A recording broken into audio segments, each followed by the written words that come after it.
La réforme du chômage est entrée en vigueur le 1er octobre.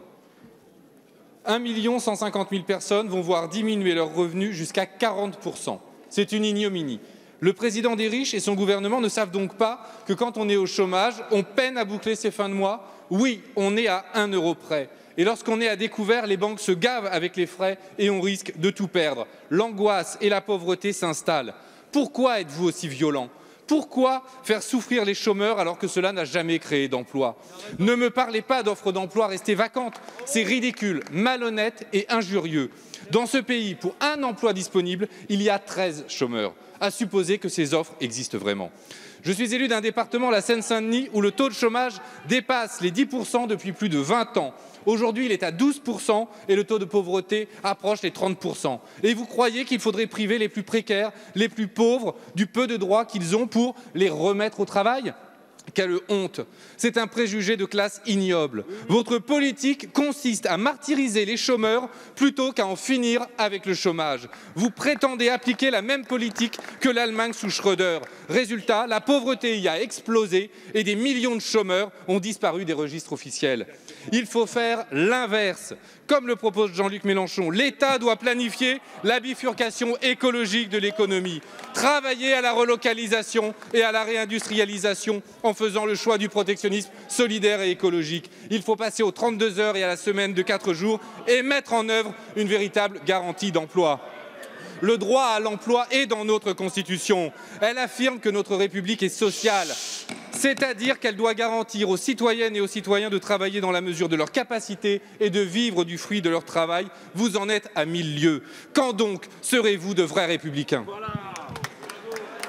Alors je vous confirme, nous pensons que la meilleure réponse que nous pouvons apporter à un demandeur d'emploi, c'est de l'aider à retrouver un travail.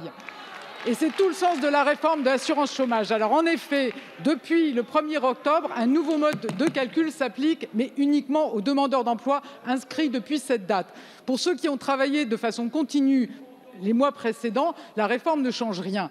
Pour ceux qui alternent des périodes d'activité et d'inactivité, effectivement, ils pourront avoir une allocation mensuelle plus basse, mais dans ce cas, ils la toucheront plus longtemps. Et en fait, cette réforme, elle répond à un double objectif.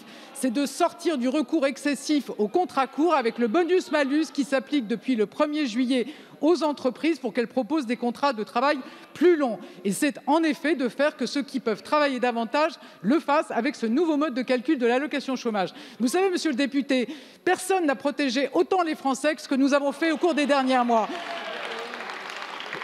Nous avons protégé plus de 9 millions de salariés au plus fort de la crise avec l'activité partielle. Nous avons prolongé les droits de plus de 800 000 demandeurs d'emploi pendant 8 mois. Nous avons mis en place une aide exceptionnelle de 900 € par mois qui a bénéficié à plus de 600 000 travailleurs précaires pendant 10 mois. Et nous accompagnons les demandeurs d'emploi avec un investissement massif dans la formation comme aucun gouvernement ne l'avait fait avant nous. C'est 15 milliards d'euros et nous avons encore renforcé le financement de la formation des demandeurs d'emploi pour qu'ils puissent retrouver un emploi. Alors oui, notre logique dans cette réforme de l'assurance chômage, c'est fait que le travail paie toujours plus que le chômage, que ceux qui ont des difficultés à trouver un emploi soient accompagnés pendant plus longtemps et que les entreprises proposent des contrats de meilleure qualité.